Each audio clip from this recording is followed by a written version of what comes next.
अॻूणे पढ़े वज़ीर पीपी चेयरमैन बिलावल भुट्टो ज़रदारी तरफ़ां कारसा आसाने जे शहीदनि जी वरसी ते पैगाम जारी कयो वियो आहे। अहम ख़बर नाज़रीन सां शेयर कयूं पिया।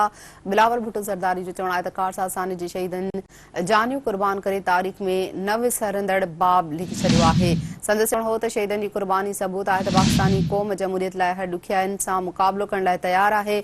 अहम ख़बर अवां सां शेयर कयूं पिया। बिलावल भुट्टो ज़रदारी जो चवणु आहे त अॼु जे ॾींहुं असां कारसाज़ जे शहीदनि खे भेटा पेश करियूं था।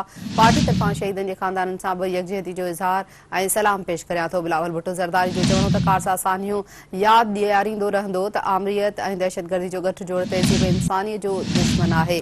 अहम ख़बर अवां सां शेयर करे रहिया आहियूं। अॻूणे पढ़े वज़ीर ऐं पीपी चेयरमैन बिलावल भुट्टो ज़रदारी तरफ़ां कारसा आसाने जी शहीदनि जी वरसी ते पैगाम जारी कयो वियो आहे।